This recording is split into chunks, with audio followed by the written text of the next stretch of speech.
Evangelio de hoy. Primera lectura. Lectura del libro del Eclesiástico. Capítulo 48, versículos 1 al 4 y del 9 al 11. En aquellos días, surgió el profeta Elías como un fuego. Sus palabras quemaban como antorcha. Él hizo venir sobre ellos hambre, y con su celo los diezmó.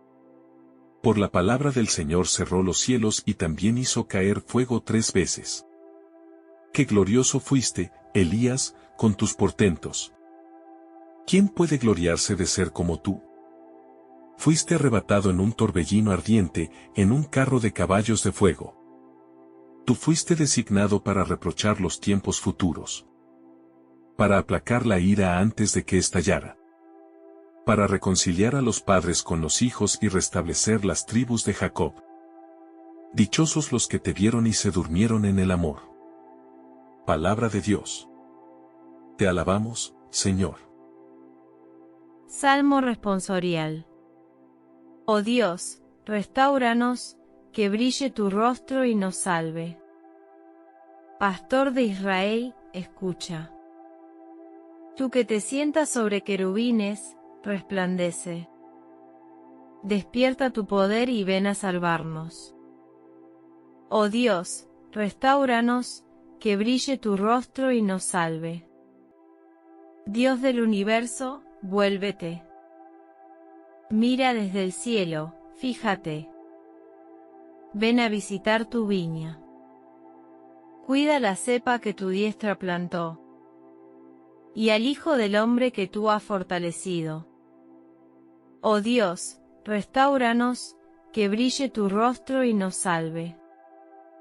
Que tu mano proteja a tu escogido, al hombre que tú fortaleciste.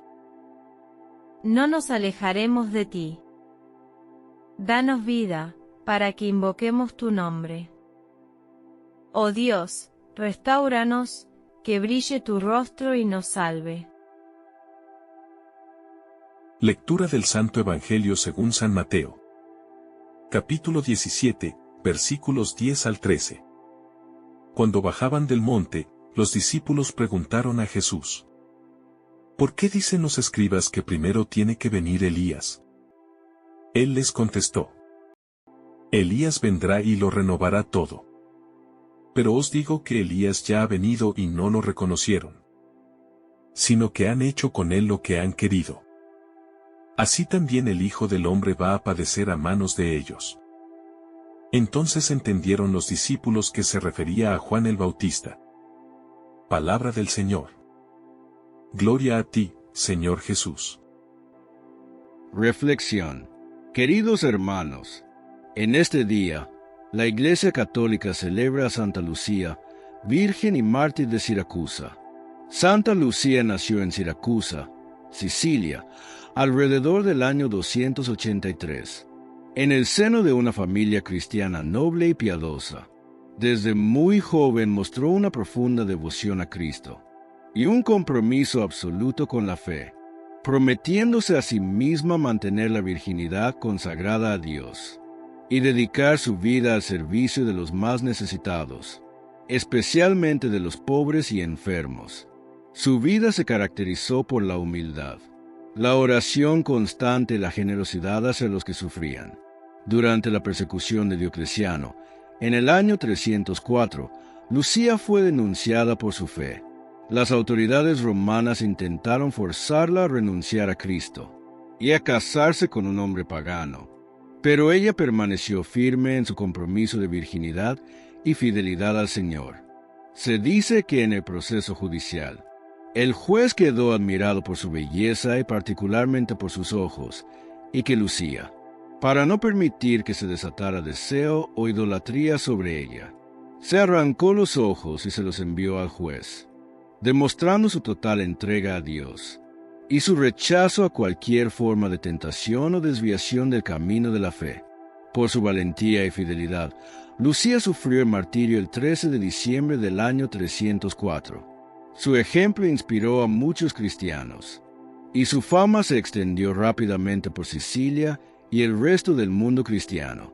Desde entonces, Santa Lucía es venerada como patrona de los ojos y de la vista, y su intercesión se invoca especialmente para proteger la salud visual y para pedir claridad y fortaleza espiritual. La vida de Santa Lucía es un testimonio de entrega total, valentía y fidelidad a Dios, incluso frente a la amenaza de la muerte. Su festividad se celebra cada 13 de diciembre, y su memoria nos recuerda la fuerza de la fe, el valor de la pureza de corazón y la importancia de ofrecer nuestra vida al servicio de Cristo y de los hermanos. Por otro lado, San Aristón, mártir de Portos, vivió en los primeros siglos del cristianismo, en un tiempo de persecuciones intensas contra los seguidores de Cristo en el Imperio Romano. Se desconoce la fecha exacta de su nacimiento, pero se sabe que habitó en Porto Romano, cercano a Roma, donde llevó una vida marcada por la fidelidad a la fe cristiana. Durante la persecución, Aristón fue arrestado por su adhesión a Cristo y sometido a juicio. A pesar de la presión y las amenazas, no renunció a su fe ni a su compromiso con la verdad del Evangelio. Su valentía y firmeza frente a la adversidad reflejan la fortaleza espiritual de quienes se entregan completamente a Dios y muestran un testimonio vivo de obediencia y fidelidad, incluso cuando enfrentan la muerte. Él fue un ejemplo de perseverancia y entrega total a Cristo. La devoción a San Aristón se basa en su testimonio de fortaleza y fidelidad, recordándonos que la misión cristiana muchas veces exige valor, constancia y disposición para sostener la fe ante cualquier dificultad. San Aristón es un modelo de entrega silenciosa y firme, que inspira a los creyentes a mantenerse fieles, a confiar en la guía de Dios y a sostener la esperanza en medio de las pruebas, mostrando que la fidelidad a Cristo se manifiesta con claridad y valentía, aun cuando no se reconozca ni se comprenda plenamente. Hermanos, al acercarnos hoy a este pasaje del Eclesiástico, que nos presenta la primera lectura, nos encontramos con la figura de Elías presentada de una manera que estremece, porque aparece como un enviado encendido por la fuerza del Señor, un profeta cuya vida se movía al ritmo de la voluntad divina, un hombre que avanzaba con una gracia que le envolvía y lo guiaba en cada paso. El texto lo describe como un profeta de fuego, y no es una expresión poética o decorativa, es el modo en que la Escritura muestra que su existir entero estaba atravesado por la presencia del Altísimo, una presencia que lo sostenía, que lo impulsaba y que se hacía visible en cada gesto, en cada palabra, en cada obra que realizaba. Elías surge en medio de un tiempo donde la fidelidad se estaba debilitando, donde las voces que debían recordar la alianza se habían quedado en silencio, donde muchos habían permitido que otros cultos y otras costumbres fueran ocupando el lugar del Señor.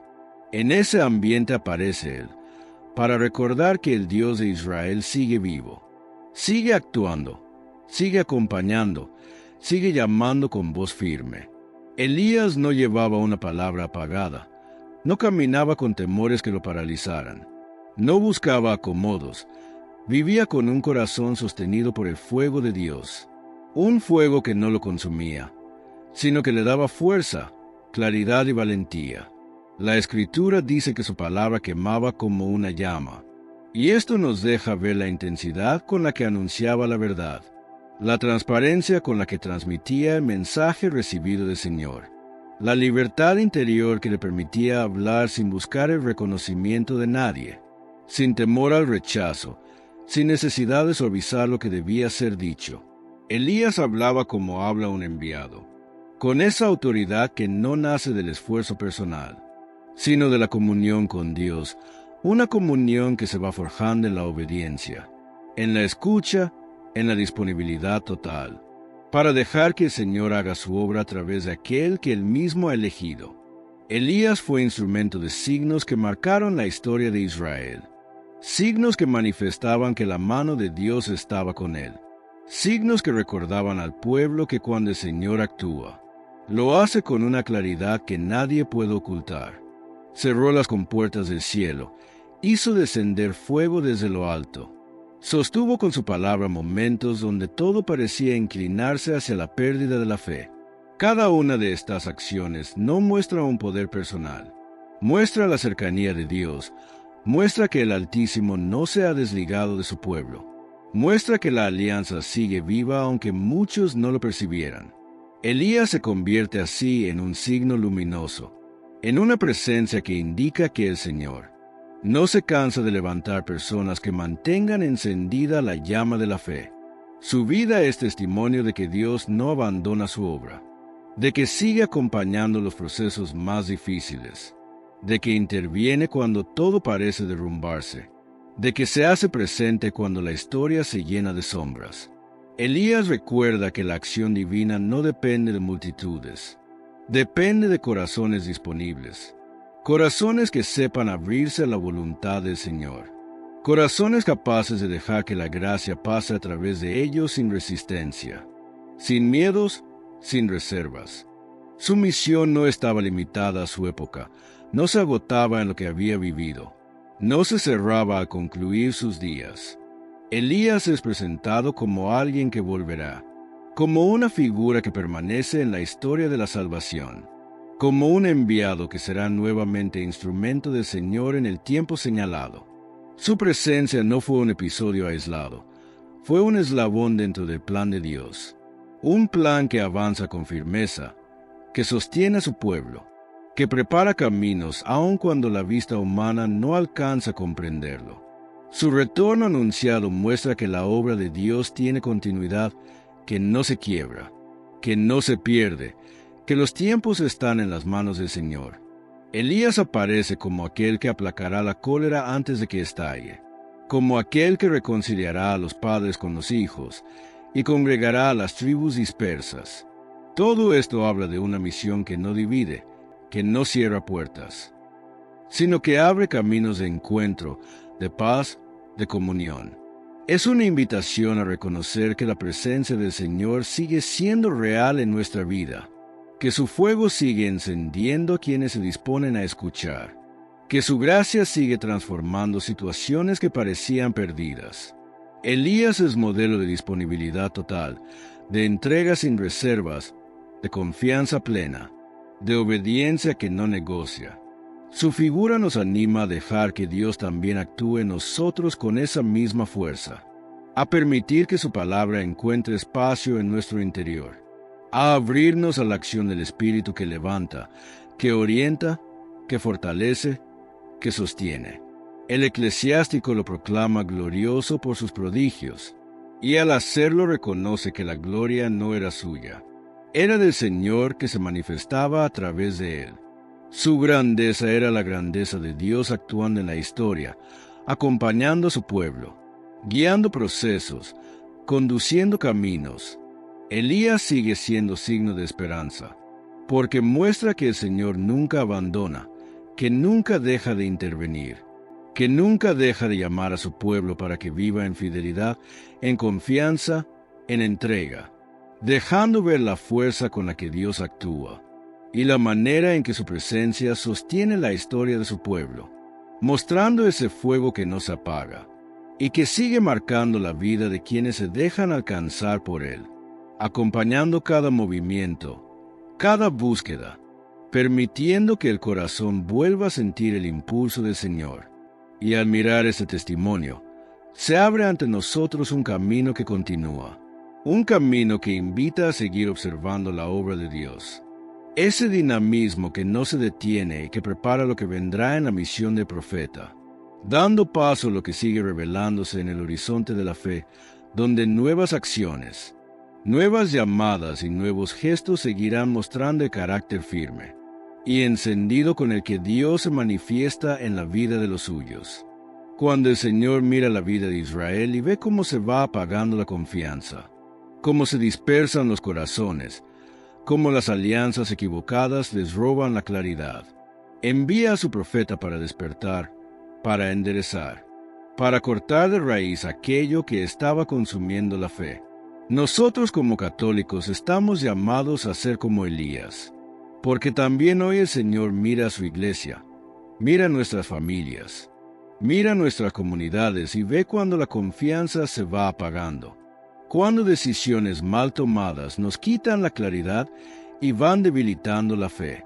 Y así como en Israel envió a su profeta para despertar, para enderezar, para cortar de raíz todo lo que estaba dañando la relación con Él, ahora nos llama a ser instrumentos suyos, hombres y mujeres que despierten, que animen, que levanten, que iluminen, que sostengan la fe de quienes están quedando atrás. Ser como Elías es permitir que Dios nos encienda. Es dejar que su palabra nos atraviese. Es asumir la misión de acompañar, corregir con caridad, orientar con firmeza, sostener con esperanza. Esa es la tarea que el Señor pone en nuestras manos. Ser voz que llama, ser señal que guía, ser fuego que no destruye, sino que purifica y devuelve vida. Y cuando respondemos a ese llamado, Dios hace a través de nosotros lo que hizo con Elías, renovando la fe de su pueblo y devolviendo claridad a los que caminaban en oscuridad. Y Elías acepta esa tarea sin negociar, sin dejarse intimidar por las voces contrarias, sin detenerse ante la incomprensión de muchos, por la certeza de caminar bajo la palabra del Altísimo, en ese ambiente marcado por la tibieza y la confusión. La lectura nos dice sobre la señal que Dios permite, para mostrar que la abundancia viene solo de Él, que la vida nace solo de Él, que la lluvia que mantiene firme la tierra no se consigue en ídolos ni en pactos con culturas ajenas, sino en la relación fiel con el Señor que los escogió. Debemos convertirnos en esa voz que recuerda esa verdad, una voz que no se dobla, ni se mezcla, que no pierde firmeza cuando la presión aumenta. Su presencia señala, con claridad, la sequía, la escasez y el fuego son signos, que muestran la distancia entre el corazón del pueblo y el corazón de Dios. Y Elías se mueve allí como quien trae una medicina amarga, pero necesaria, capaz de despertar lo que estaba adormecido. La tarea del profeta no busca agradar, tampoco busca complacer. Él aparece como un testigo que entiende que, si el pueblo sigue entregando su confianza a dioses falsos, perderá la identidad, perderá la dirección, perderá la capacidad de reconocer al Dios que siempre camina con ellos. Por eso su palabra es firme, porque sabe que un corazón adormecido no se despierta con caricias suaves, sino con llamados que penetran como llama, con gestos que interrumpen el paso, con señales que nadie puede ignorar. El camino de Dios no se negocia, la fidelidad no se adapta a los caprichos del momento, la alianza no se modifica por conveniencia. Su presencia trae luz en un tiempo marcado por la oscuridad espiritual. Trae dirección cuando muchos habían perdido el rumbo. En él vemos cómo Dios utiliza todo lo necesario para sanar aquello que parece duro, aquello que exige renuncias. Y en esa acción divina, el pueblo va volviendo poco a poco, va entendiendo, va reconociendo que la corrección es un acto de amor, que el fuego purifica, que la sequía despierta, que la palabra firme restaura. El texto lo muestra como el profeta que fue arrebatado en un carro de fuego, no para desaparecer, sino para ser guardado, porque su misión no estaba terminada, porque la historia necesitaba volver a escucharlo en el tiempo indicado, porque el pueblo debía reencontrarse con la palabra que él cargaba, una palabra que fue semilla para unos, luz para otros y provocación para muchos. Al anunciar su regreso, el eclesiástico abre una ventana que permite ver que Dios está conduciendo cada paso, que no deja su obra en manos del azar, que dirige todo con la sabiduría de quien conoce el comienzo y el final. Elías es entonces el mensajero, que anticipa tiempos en los que el Señor volverá a intervenir con fuerza, y esa intervención no viene para atemorizar, sino para reunir, para restaurar, para reconciliar aquello que se había roto. El retorno anunciado de Elías habla de un Dios que se interesa por la unidad, que mira la dispersión del pueblo, que conoce los conflictos que dividen corazones, que observa las distancias que han nacido entre familias, entre tribus, entre generaciones. El Señor, al reservar a su profeta, muestra su decisión de mantener encaminada la obra que inició con Abraham, porque sabe que la dispersión no permite que la alianza florezca, y por eso promete que Elías volverá para acercar lo que se separó, para sanar lo que se hirió, para unir lo que se fragmentó. Ese regreso no es un evento aislado, sino parte del tejido que Dios va construyendo para preparar la llegada de aquel que traerá la plenitud de la promesa. Por otro lado, el Evangelio de hoy nos dice, ¿por qué dicen los escribas que primero debe venir Elías? Los discípulos del Maestro estaban desconcertados por las enseñanzas confusas que habían recibido de los escribas, quienes afirmaban que antes de la llegada del Mesías debía venir Elías a preparar el camino del Señor. Mientras descendían de la montaña, llevaban en el corazón todo lo vivido junto al Maestro, pero también cargaban con inquietudes que provenían de voces ajenas, voces que no siempre conducían hacia la verdad. Muchos de los escribas repetían enseñanzas que habían aprendido de memoria, pero no comprendían el sentido profundo de lo que anunciaban. Por eso sus palabras generaban dudas, ruido interior y una expectativa mal encauzada, que terminaba oscureciendo el verdadero plan de Dios.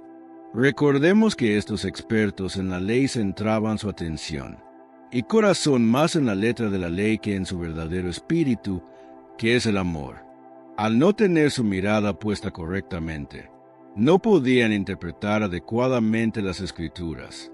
Lo mismo nos puede suceder a nosotros cuando no fijamos nuestros ojos en Cristo, cuando la mirada se desplaza hacia interpretaciones humanas, tradiciones vacías o ideas que no nacen del Evangelio. El corazón pierde su centro, la fe se debilita y la claridad se oscurece. Los escribas conocían cada línea, sin embargo, no comprendían al Dios que se revelaba en ellas, porque su corazón no estaba dispuesto a recibir la novedad del Espíritu. Dios nos ha dado la Biblia como una guía clara, para conocer más profundamente el testimonio de su Hijo, puesto que Dios no es un Dios de confusión. Toda confusión proviene del enemigo. El Señor siempre ha querido que su palabra ilumine el camino, que oriente la mente y que dé serenidad en medio de las inquietudes. Cuando el discípulo escucha la voz equivocada, se llena de dudas que no vienen del cielo. Por eso Jesús responde a sus discípulos con firmeza, para liberar la mente de todo aquello que no pertenece a la verdad y para llevarlos de nuevo al centro de la fe. Todos hemos enfrentado momentos en los que nuestra fe ha sido cuestionada. Sin embargo, la verdad es única, mientras que las mentiras son numerosas. En ocasiones, las voces externas intentan distorsionar lo que Dios ha dicho con claridad. Surgen interpretaciones que no están iluminadas por el Espíritu. Aparecen enseñanzas que buscan confundir, que distraen, que alejan del sendero seguro. No es extraño que el discípulo, al escuchar tantas opiniones, comience a perder la paz interior, porque cuando se mezclan las voces, la fe se debilita y la convicción se hace frágil. Los discípulos de Jesús experimentaban confusión sobre el regreso de Elías, porque dependían de los escribas, quienes no eran los mejores maestros de la palabra, y estaban más aferrados a su propia interpretación de la ley. Los escribas se habían quedado atrapados en sus propias tradiciones, en sus formas antiguas de entender la revelación. Se cerraron a la acción nueva de Dios, que ahora se manifestaba en Jesús.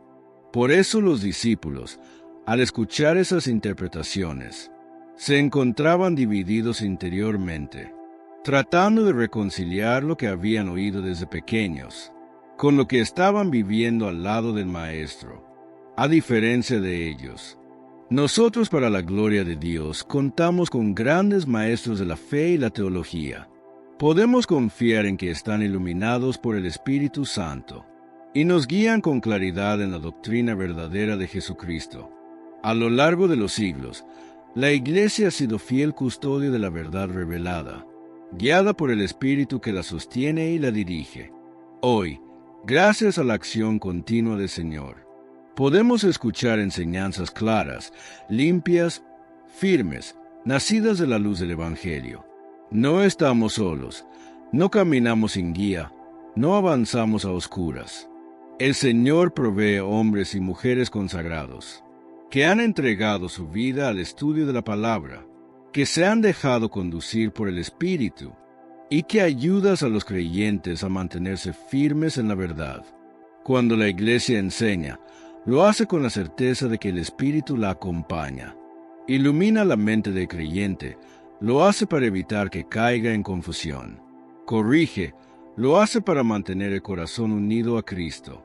Por eso podemos apoyarnos confiados en la doctrina que hemos recibido, sabiendo que no se trata de opiniones, sino de un tesoro que ha sido cuidado con fidelidad, desde los primeros discípulos hasta nuestros días.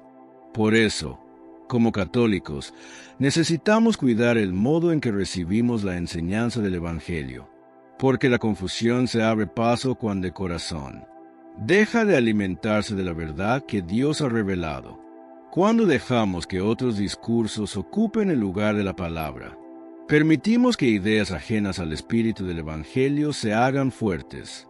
Comenzamos a notar cómo se debilita la confianza, cómo el pensamiento se dispersa y cómo perdemos la claridad para caminar con firmeza.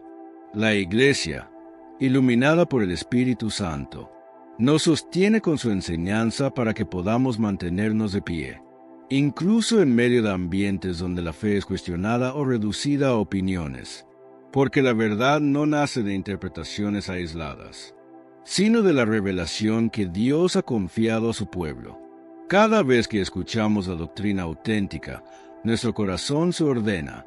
Cada vez que meditamos la Escritura con el deseo sincero de escuchar la voz de Cristo, recuperamos la serenidad interior que el enemigo intenta arrebatarnos.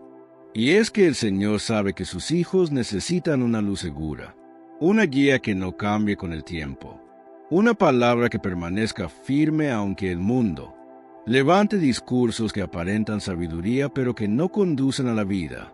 El discípulo no camina apoyándose en interpretaciones personales, sino en la enseñanza sólida que la Iglesia ha custodiado con celo durante siglos. Cuando observamos a los discípulos confundidos por las enseñanzas de los escribas, encontramos un espejo que nos ayuda a reconocer que también nosotros podemos caer en esa experiencia de desconcierto, cuando buscamos respuestas fuera de la luz que Dios ya nos ha dado. Por eso la Iglesia nos invita a volver siempre a Cristo, a mantener el corazón centrado en Él, a dejarnos guiar por quienes tienen la misión de enseñar con fidelidad, para que ninguna corriente pasajera diluya la fuerza del Evangelio que transforma la vida. Es esencial mantenernos en comunión con la Iglesia, porque en esa comunión se fortalece la fe y se renueva el entendimiento. Cuando dejamos que la gracia restablezca lo que pecado ha debilitado, entonces experimentamos la paz que nace de caminar en la verdad.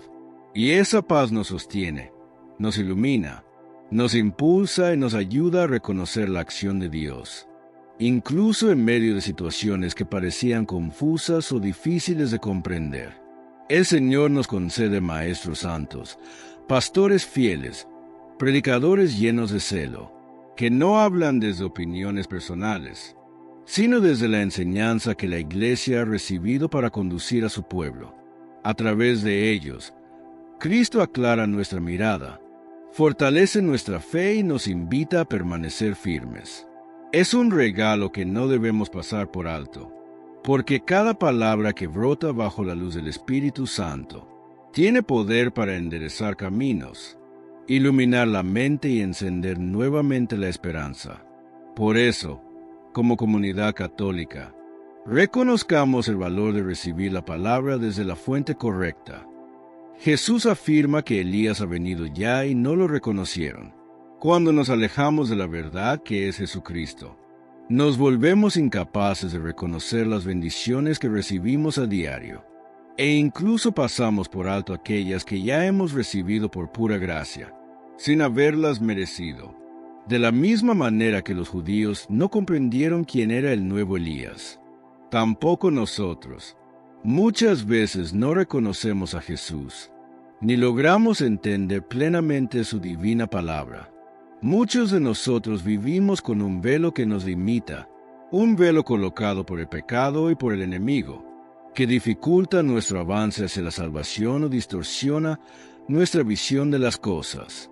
Dios en su misericordia nos ha dado oportunidades para transformar nuestra vida, pero a menudo las dejamos pasar.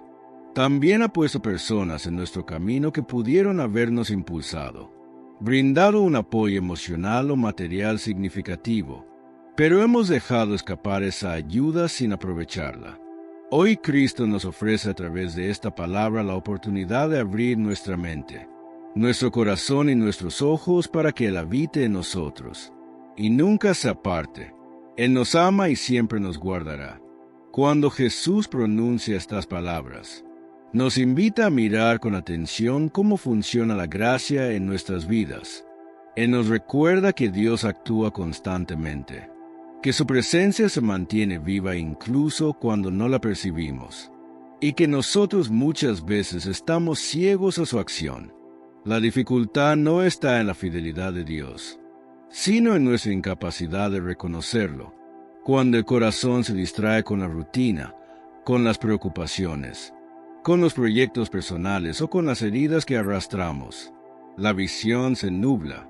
La gracia se manifiesta de manera silenciosa, a veces a través de pequeños signos, de gestos discretos, de palabras precisas, de personas que llegan con el único objetivo de acercarnos a Cristo. Pero si no aprendemos a discernir, si no abrimos los ojos de la fe, podemos pasar toda la vida sin reconocer lo que Dios hace en nuestro interior y alrededor de nosotros. Cristo nos enseña que reconocer la presencia de Dios no es cuestión de esperar milagros extraordinarios, sino de estar atentos a los gestos cotidianos de amor, de misericordia, de verdad.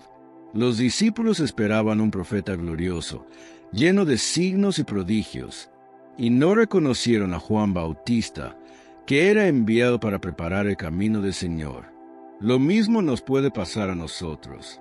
Nos distraemos con lo grandioso, con lo aparente, con lo inmediato, y dejamos pasar la sencillez de la gracia que nos llama a vivir el Evangelio en lo diario, en lo común, en la relación con los demás y en la fidelidad a los sacramentos.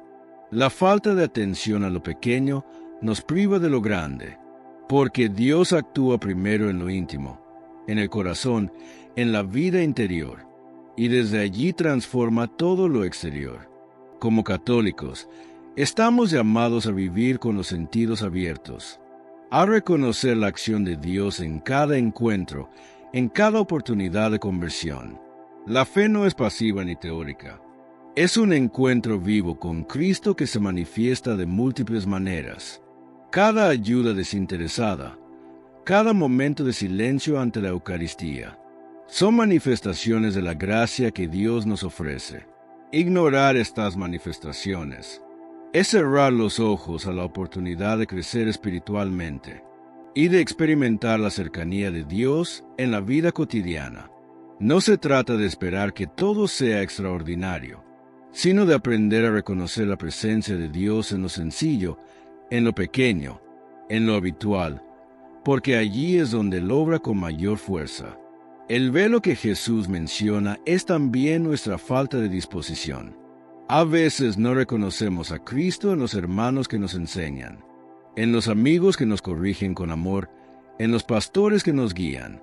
Muchas veces no vemos la acción de Dios, porque estamos concentrados en nosotros mismos, en nuestras rutinas, en nuestras preocupaciones. La distracción, la rutina, la tibieza, la indiferencia espiritual, el orgullo y el egoísmo son velos que oscurecen la visión de la gracia. El enemigo aprovecha estos momentos para confundir, sembrar dudas, generar desaliento. Pero Dios, en su misericordia, nos sigue ofreciendo la oportunidad de despertar, de abrir los ojos y de reconocer su acción. Nos sigue colocando mensajeros, Personas que nos muestran el camino, que nos impulsan a seguir, que nos sostienen en los momentos de debilidad. Jesús nos enseña que no basta recibir la gracia, sino reconocerla, aceptarla y vivirla. Cada oportunidad que nos da es un regalo que debemos valorar y aprovechar. No podemos dejar pasar la misericordia de Dios pensando que vendrán otras oportunidades, porque la vida es frágil y el tiempo es limitado. Cada día que vivimos es una ocasión única de acercarnos a Él, de crecer en santidad, de transformar nuestra vida.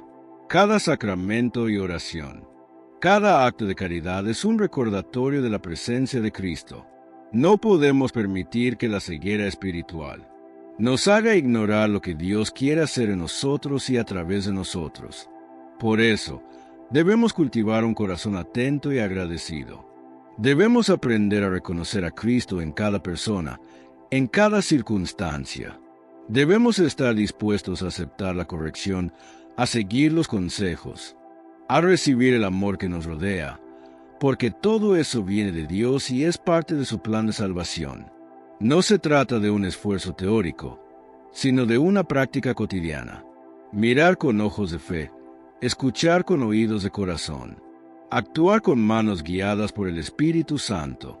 Cada momento es una oportunidad para acercarnos más a Él y para que nuestra vida sea reflejo de su amor. Cuando abrimos nuestro corazón a la acción de Cristo, la vida adquiere un nuevo sentido. Lo que antes parecía confuso, ahora se ilumina. Lo que antes nos parecía imposible, se vuelve alcanzable. Lo que antes nos llenaba de temor, ahora se enfrenta con confianza y esperanza. Reconocer a Cristo es vivir la fe de manera activa, consciente, comprometida y gozosa. Es permitir que Él transforme todo nuestro ser y que nos guíe en cada paso, en cada decisión. Es vivir la verdad que nos hace libres y nos fortalece. Es recibir la gracia y convertirla en obra, en testimonio y en entrega. Cristo no se cansa de llamarnos. Él insiste, nos rodea de señales, nos coloca personas, nos brinda oportunidades, nos ofrece perdón, la guía y la luz. Solo necesitamos mirar, escuchar y abrirnos a su acción. La ceguera espiritual desaparece cuando dejamos que Él nos ilumine. El velo se retira cuando reconocemos su presencia en nosotros y en quienes nos acompañan. La gracia se transforma en vida plena cuando aceptamos, acogemos y dejamos que su amor actúe sin reservas. Hoy Jesús nos llama a levantar los ojos, quitar los velos, reconocer lo que nos rodea, valorar lo que recibimos y entregarnos a Él con todo nuestro corazón. Jesús dice más adelante, lo trataron a su antojo. Nuestro Señor confirmó a quienes le escuchaban que Elías ya había venido, pero no lo reconocieron y lo trataron indignamente. Esta verdad, tan directa y tan seria, nos revela cómo funciona el corazón. Cuando se aleja de Dios, aun teniendo delante un signo claro, una voz enviada desde el cielo o un testigo fiel que indica el camino correcto, somos capaces de rechazarlo, de ignorarlo o incluso de atacarlo, simplemente porque su presencia incomoda nuestras sombras o cuestiona nuestras decisiones. Así ocurrió con Juan el Bautista, el nuevo Elías, un hombre recto, desprendido, valiente, que vivía para agradar únicamente a Dios. Su vida era una denuncia constante contra la hipocresía, la injusticia y el pecado. Y justamente por eso fue despreciado, criticado, silenciado y finalmente eliminado. Fue tratado a su antojo, según los caprichos de quienes no querían que la verdad penetrara en sus corazones endurecidos. Guardémonos nosotros de caer en el mismo error. No rechacemos ni despreciemos a los profetas que el Señor pone en nuestro camino. Muchas veces esperamos un profeta espectacular, alguien con voz poderosa y presencia majestuosa. Sin embargo, en la vida real Dios suele utilizar a personas comunes, sencillas, discretas, que llegan en el momento oportuno para hablarnos, corregirnos o despertarnos espiritualmente. Esos mensajeros pueden ser un amigo fiel, un hermano creyente, un sacerdote prudente, un familiar que conoce nuestro corazón o incluso a alguien que encontramos solo una vez, pero cuyo consejo permanece resonando en nuestra conciencia. Son personas que no se imponen, pero su sola palabra o su ejemplo nos confrontan con una verdad que quizás estábamos evitando. Y aquí aparece una realidad que todos, en mayor o menor medida, hemos experimentado cuando alguien nos dice la verdad con sinceridad, especialmente si toca aquello que preferimos ocultar o ignorar. Sentimos incomodidad. Esa incomodidad es signo de que Dios está obrando. Sin embargo, nuestra reacción habitual es rechazar. Apartamos a esas personas, las criticamos, nos justificamos, nos ofendemos y las etiquetamos como exageradas, entrometidas o demasiado estrictas. Pero en el fondo sabemos que lo que nos incomoda no es la persona, sino la verdad que esa persona representa. Quien vive con coherencia se convierte en un espejo que refleja nuestras incoherencias. Y ese reflejo es difícil de mirar. Por eso muchas veces preferimos tratar a nuestro antojo, a quienes nos recuerdan que debemos cambiar. Pero esas personas no aparecen en nuestra vida por accidente. Son enviadas por Dios. Él, que conoce nuestras luchas internas, que ve nuestras heridas y nuestros temores, utiliza a estos pequeños profetas cotidianos para despertar lo que está dormido, para iluminar lo que está oscuro, y para dirigirnos nuevamente hacia el camino de la salvación. Cuando Dios quiere salvarnos de una caída espiritual, de un pecado grave o de una decisión equivocada, casi siempre lo hace enviando a alguien que nos hable con claridad. Por eso debemos aprender a valorar a quienes se atreven a decirnos la verdad, aunque esa verdad nos duele en el momento. No despreciemos entonces a ese amigo que corrige, a ese sacerdote que orienta con firmeza, a ese familiar que no se cansa de insistir en lo que es correcto, o incluso a esa persona que apenas conocemos pero cuya palabra nos sacudió. Aprovechemos su presencia como una oportunidad para crecer espiritualmente. Cada corrección hecha con amor es un acto de misericordia, un regalo que quizás ahora nos cuesta aceptar, pero que más adelante reconoceremos como una luz que evitó que tropezáramos. Los verdaderos amigos son aquellos que tienen el valor de confrontarnos con respeto, que no buscan nuestro aplauso sino nuestro bien, que prefieren vernos santos antes que vernos cómodos. No actuemos como lo hicieron muchos judíos, que por orgullo, costumbre y ceguera espiritual rechazaron a los profetas, y se perdieron la gracia que Dios quería derramar sobre ellos. No repitamos esa historia. Para evitarlo, necesitamos la luz del Espíritu Santo. Sin esa luz, la verdad se vuelve confusa. Las decisiones se nublan y el corazón se endurece. Esa luz se recibe cuando dejamos atrás el pecado, cuando buscamos la reconciliación mediante los sacramentos, y cuando abrimos el alma a la acción de Dios. Cada comunión recibida con fe, cada oración hecha con humildad, limpia un poco más nuestra mirada interior y nos permite reconocer la voz de Dios, donde antes veíamos solo molestia o incomprensión. Valoremos entonces a quienes Dios coloca en nuestro camino como instrumentos de conversión. Bendigamos a los que nos dicen la verdad, incluso si sus palabras duelen. Quien te quiere bien no es quien te deja igual, sino quien te impulsa a levantarte. Los halagos vacíos no transforman, pero la verdad dicha con caridad puede cambiar una vida entera. Y si en algún momento tú eres quien debe corregir, hazlo sin miedo, pero con amor, sabiendo que también estás cumpliendo una misión. Jesús es el mejor de nuestros amigos. Él nunca se cansa de buscarnos, de hablarnos, de levantarnos y de guiarnos hacia la verdadera felicidad. Su evangelio sigue siendo la luz que necesitamos y la voz que nos orienta. Él desea formar en nosotros un corazón dócil, capaz de reconocer la presencia de Dios en las personas que Él nos envía. Abramos el corazón a su amor. Dejemos que su palabra sane lo que está herido y fortalezca lo que está débil. Cuando permitimos que el Señor actúe en profundidad, nuestra manera de escuchar cambia. Nuestra actitud se vuelve más humilde y nuestra mirada más abierta. Lo que antes rechazábamos comienza a verse como una bendición. Aquellas personas que un día nos parecieron incómodas, terminan siendo reconocidas como verdaderos regalos de Dios, instrumentos que nos ayudaron a crecer, a corregir el rumbo y a acercarnos más al Señor.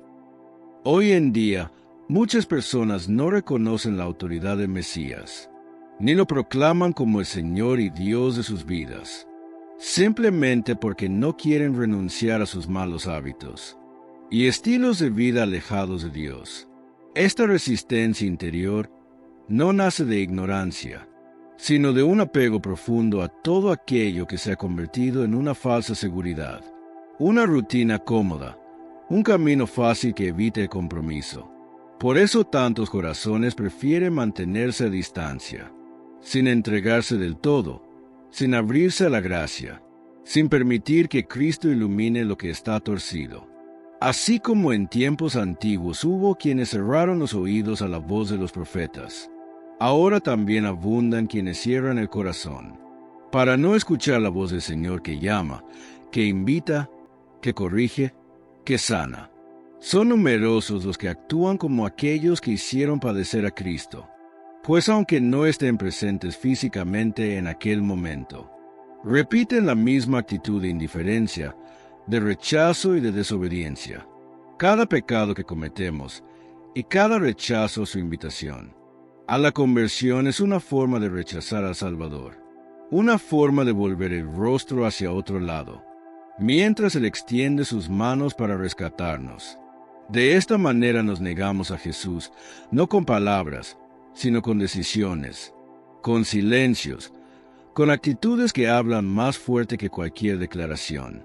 Y el corazón, cuando se acostumbra a esa negación constante, termina perdiendo la sensibilidad, dejando de sentir la mirada del Señor, olvidando la dulzura de su presencia, apagando la luz que un día iluminó el alma.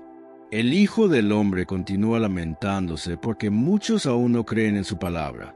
Y quienes sí creen a menudo no son lo suficientemente firmes en seguir sus mandamientos.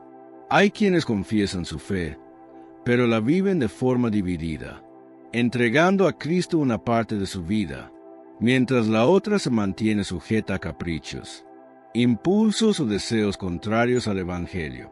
Esa falta de coherencia, ese vaivén constante entre la luz y las sombras, debilita el alma y crea una tibieza que va consumiendo la fuerza espiritual. Nos quedamos en nuestra zona de confort, evitando el esfuerzo de cambiar nuestra mentalidad y corregir nuestras acciones, porque cambiar implica sacrificio, implica renuncia, implica dejar atrás costumbres que quizás nos han acompañado por años, pero que ya no edifican ni ayudan a crecer. Es un llamado urgente a reflexionar, salir de la tibieza y caminar decididamente hacia una vida de santidad. La tibieza espiritual es uno de los enemigos más silenciosos y al mismo tiempo más dañinos del alma, porque adormece la conciencia, hace perder la sensibilidad hacia lo sagrado y debilita el deseo de buscar a Dios con sinceridad. Muchos corazones se han ido acostumbrando a caminar sin oración, sin sacramentos, sin escucha profunda del Evangelio, y esa costumbre ha ido debilitando la fe sin que la persona se dé cuenta. Por eso el Señor nos llama a despertar, a dejar la indiferencia, a romper con la comodidad, a encender nuevamente el fuego de la fe que un día ardió con fuerza dentro del alma. ¿Cuántos de nosotros decidimos amar al Señor, pero descuidamos nuestra asistencia a la Santa Eucaristía los domingos? Y aunque decimos que Él es lo más importante en nuestra vida, lo dejamos esperando cuando llega el momento de encontrarnos con Él en el altar. La Eucaristía es el centro de nuestra fe, el lugar donde Cristo se entrega por completo, donde renueva nuestra fuerza, donde sana nuestras heridas, donde alimenta nuestra alma. Y aún así es el lugar más descuidado por muchos que se consideran creyentes. No meditamos en sus misterios, ni le dirigimos una oración a comenzar el día, ni abrimos la Escritura para que su palabra ilumine nuestra jornada. Vivimos como si tuviéramos todo bajo control, sin darnos cuenta de que el alma se va quedando vacía, seca, sin rumbo. No es justo añadir más cruces al Señor, porque Él ya ha cargado con todas. No es justo seguir actuando como si su sacrificio no tuviera valor, como si su entrega infinita no mereciera nuestra respuesta. Él continúa esperándonos con paciencia, continúa llamando con ternura, continúa ofreciendo su misericordia incluso cuando hemos fallado 1000 veces. Pero no podemos abusar de esa misericordia. No podemos convertirla en excusa para permanecer en el mismo lugar, sin avanzar, sin dejar que la gracia transforme verdaderamente nuestra vida. El amor exige una respuesta, una decisión, un compromiso que se refleje en las acciones diarias, en la manera de hablar, en la forma de tratar a los demás y en la disposición a luchar contra todo aquello que nos separa de Dios. Es momento de emprender un camino sincero de conversión, un camino que no se quede en promesas vacías ni en intenciones pasajeras, sino que se traduzca en pasos concretos hacia una vida más entregada. Una conversión auténtica no siempre se da de un día para otro, pero comienza cuando el alma reconoce su necesidad y se abre al Señor con humildad. Ese es el punto donde Dios puede obrar, donde la gracia actúa con más fuerza, donde la luz empieza a penetrar en los rincones que antes estaban cerrados. Si dejamos que Él entre, si permitimos que su amor toque lo que estaba herido, si nos dejamos abrazar por su misericordia, entonces la transformación se vuelve posible. Transformemos nuestras malas acciones en obras de amor hacia el prójimo, y vivamos sus mandamientos con entrega y fidelidad. Vivir sus mandamientos no es una carga, es un camino seguro hacia la paz del corazón. Amar al prójimo no es un acto ocasional, es un estilo de vida que refleja el rostro de Cristo. Cuando ofrecemos una palabra de consuelo, cuando ayudamos sin esperar nada a cambio, entonces la gracia comienza a hacerse visible en nosotros. Y así, poco a poco, lo que era oscuridad se convierte en luz. Lo que era tibieza se transforma en fortaleza. Y lo que era distancia se vuelve cercanía con el Señor, que nos llama a vivir en plenitud. Por último, vamos a leer algunos de sus comentarios. Albania Paulino dice: Gracias, Señor Jesús, por este día. En tus manos están todas las enfermedades de Henry Ramírez, y todas las que están en mi cuerpo y en el de todos mis hijos. Glorias a ti, Señor. Hermana Albania, que Cristo cubra con salud a Henry Ramírez, que fortalezca tu cuerpo y el de tus hijos, y que su misericordia lo sostenga con paz y sanación en cada momento. Reyes Villalba dice: Amén, Señor Jesús. Pido salud para mi hija y mi hijo, y oración por mi trabajo. Hidalgo Reyes. Hermana Reyes, que el Señor bendiga a tu hija y a tu hijo con bienestar y protección, y que abra puertas de estabilidad y favor en tu trabajo, guiándote con sabiduría y fuerza. Ángel González Reyes dice: Muy buena noche. Bendiciones. Señor Jesucristo, te presento Mileni Burgos para que cambie ese corazón. Hermano Ángel, que Jesús toque el corazón de Mileni Burgos, que derrame sobre ella luz, entendimiento y paz, y que el Espíritu Santo traiga reconciliación y serenidad para todos. Julio Moreno dice: Te pido oración por mi hermana Rosalba Moreno, para que sea restaurada por la gracia de Dios. Ella se recupera de un derrame cerebral. Solo mi Dios puede restaurarla. Hermano Julio, que el Señor coloque su mano sanadora sobre Rosalba Moreno, que fortalezca su cuerpo, renueve su mente y restaure cada área afectada, dándole esperanza, vida nueva y una recuperación firme. Rosa Rodríguez dice: Señor, te pido por el papá de mi amiga Gisela que fue operado del ojo, que recupere bien. Gracias, Señor, porque siempre nos escuchas. Hermana Rosa, que Jesús ilumine y sane a papá de Gisela. que cada tejido recupere fuerza, y que la gracia de Dios lo acompañe en este proceso con calma y mejora diaria. Carlos Jiménez dice, que nuestra Madre Espiritual interceda por nosotros y por la paz, para que Jesús toque el corazón del presidente de Rusia y cese la guerra en Ucrania. Hermano Carlos, que la Virgen María interceda ante su Hijo, que el Señor toque corazones endurecidos, y que la paz que viene de Dios avance donde hoy hay conflicto y sufrimiento.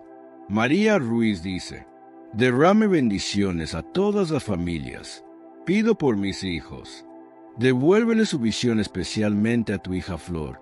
Padre mío, hermana María, que el Señor bendiga tu hogar con armonía, que sostenga a tus hijos con gracia y protección, y que sobre Flor descienda luz, fortaleza y mejora en su visión. Víctor Tapia dice, bendito sea Dios. Pido por la conversión de mi sobrino José Miguel Pérez, para que deje el vicio de las drogas. Hermano Víctor, que Cristo libere y renueve a José Miguel Pérez, rompiendo toda cadena de adicción y dándole nueva vida, claridad y fuerza para elegir el bien. Emilce Rodríguez dice, pido oración por mi familia. Hermana Emilce, que Dios cubra tu familia con unidad, salud y protección, y que su paz habite en cada corazón y en cada decisión. Ana Posas dice, oración por mi salud y mis finanzas. Necesito un trabajo. Hermana Ana, que el Señor fortalezca tu cuerpo y tu ánimo, que abra caminos de trabajo digno y estable, y que tus finanzas se ordenen bajo su bendición y sabiduría. Isabel Guadalupe Ramírez Marván dice, oraciones por todo el linaje de mi familia Ramírez Marván, para que Dios les otorgue perdón de sus pecados, a quienes ya están en otra dimensión. Hermana Isabel, que la misericordia de Dios alcance a tus seres queridos que han partido, que el Señor conceda paz eterna a sus almas, y que bendiga a todo tu linaje con fe y esperanza. Mónica Asconda dice, gloria a ti, Señor Jesús. Perdona mis pecados y aumenta mi fe. Pido salud para mi familia y para mí. Ayúdame a estar con la persona correcta y a ir por el camino correcto. Hermana Mónica, que Jesús fortalezca tu fe día tras día, que su mano te guíe hacia relaciones sanas y caminos seguros, y que tu familia reciba salud, protección y bendición abundante. Ana Risco dice, Señor mío, te pido por mi salud, y la salud de mi familia Risco Prado y de todo el mundo. Hermana Ana, que el Señor derrame salud sobre ti y sobre toda la familia Risco Prado, y que su compasión alcance a quienes más sufren en el mundo entero. Tigo dice, Señor, pongo en tus manos la salud de mi madre Gloria Ulloa por tu gran misericordia. Hermano, que Cristo extienda su mano poderosa sobre Gloria Ulloa, llenándola de fortaleza, alivio y sanación, y que su misericordia la acompañe en cada paso de su recuperación. Acoge, Padre Santo, todas estas peticiones, que te la entregamos, por Jesucristo nuestro Señor. Amén. Si este mensaje ha tocado tu corazón, compártelo con tus familiares, con tus amigos. Dale me gusta a este video. Es esa mano con el pulgar arriba, un botoncito que puedes ver al lado del botón de suscribirse, para seguir creciendo juntos en la fe, día a día, guiados por el Evangelio. Y si aún no lo has hecho, te invito a suscribirte a este canal. Oremos. Padre Santo, te pedimos por todos los hermanos que nos dejan su petición de oración. Escucha nuestras súplicas y ten misericordia de nosotros. Sabemos que eres un Dios de piedad y confiamos en tu amor y compasión. Te entregamos nuestros enfermos, a los que sufren diariamente y que buscan en ti la sanación del alma y del cuerpo, por las familias que necesitan reconciliación y por todos los que claman tu ayuda, por los que no tienen empleo, por los que pasan hambres, por aquellos donde sus países viven en guerra. Te pedimos sanación, consuelo y fortaleza, que tu luz nos guíe y que tu voluntad se haga en nuestras vidas. Gracias por tu amor y por siempre estar a nuestro lado. Que María, nuestra Madre, interceda por nosotros en nuestro camino de fe. Que la bendición de Dios, Padre, Hijo y Espíritu Santo, esté siempre con ustedes. Que así sea. Estuvo con ustedes su hermano, Miguel Ángel Tamayo. Oración al Padre Nuestro. Padre nuestro que estás en el cielo. Santificado sea tu nombre. Venga a nosotros tu reino. Hágase tu voluntad. En la tierra como en el cielo. Danos hoy nuestro pan de cada día. Perdona nuestras ofensas, como también nosotros perdonamos a los que nos ofenden. No nos dejes caer en la tentación, y líbranos del mal. Amén. Si quieres que oremos por ti, te dejaremos un enlace en la descripción. O si lo prefieres en la cajita de los comentarios.